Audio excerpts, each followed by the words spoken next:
जय श्री कृष्ण भाइयों और बहनों। आज के इस वीडियो में मैं आपको सुना रही हूँ माघ मास महत्तम के चौथे अध्याय की कथा। तो चलिए शुरू करती हूँ।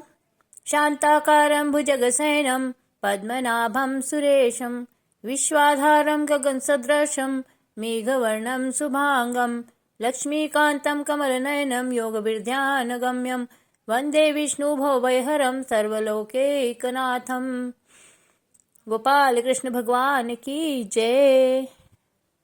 माघ मास महात्म चौथा अध्याय। महर्षि वशिष्ठ जी से राजा दिलीप आनंद में मग्न होते हुए बोले, हे भगवान, अब मैं आपसे माघ स्नान के महात्म को सुनना चाहता हूँ, अतः आप मुझे माघ मास महात्म सुनाकर कृतार्थ कीजिए।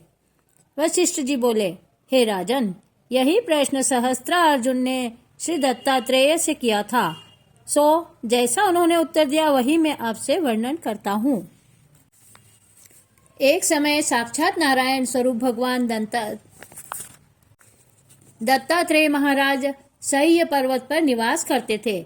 महिष्मती नगरी का राजा सहस्त्रार्जुन उनकी सेवा में उपस्थित होकर कहने लगा, आप योगियों में मान्य हैं। मैंने अनेक धर्मों का श्रवण किया है। मैं आपसे माघ स्नान के फल को सुनना चाहता हूँ, इसलिए आप उसे सुनाकर मुझे कृतार्थ कीजिए।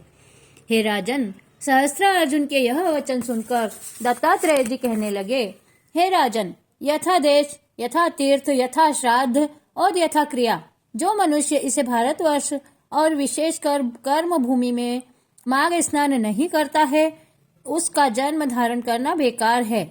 जैसे बिना दीपक के घर सुशोभित नहीं होता है, वैसे ही जिसने मनुष्य देह धारण करके भी माघ स्नान नहीं किया, उसे शरीर धारण करने से क्या लाभ है, क्योंकि यह शरीर तो केवल अस्थियों के स्तंभ हैं, स्नायुओं के बंधन है, मांस और रक्त का लेपन है, चर्म लिपटा हुआ है और मलों का भंडार है।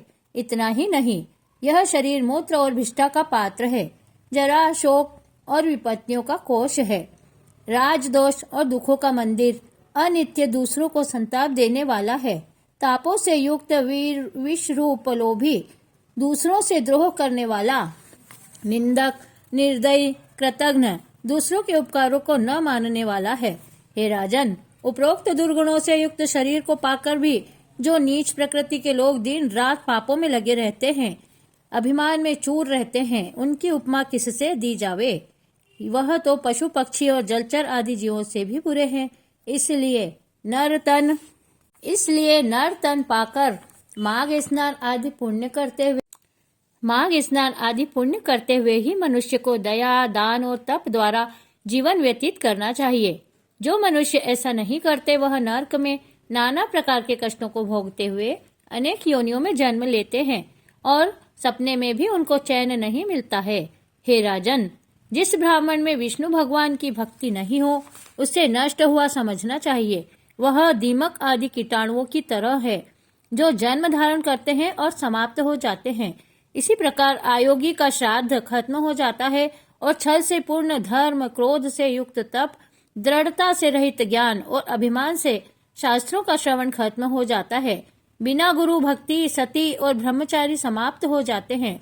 जो अग्नि प्रज्वलित न हो, उसमें हुआ होम खत्म हो जाता है और उपनिविका के लिए कन्या केवल अपने ही लिए बनाया हुआ भोजन, कृष्ण का धन, अभ्यास रहित विद्या, विरोध करने वाला राजा, प्राण निर्वाह के लिए तीर्थ सेवन और असत्य भाषण से वाणी का नाश हो जाता है।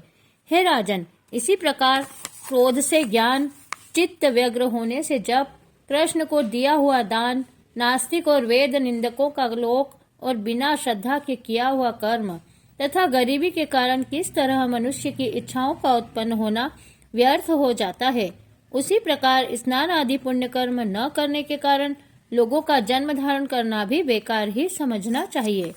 इसलिए माघ स्नान करने पर पापों से छूटकर मनुष्य इस प्रकार निर्मल हो जाता है, जैसे बादलों के छट जाने पर पूर्णिमा का चांद।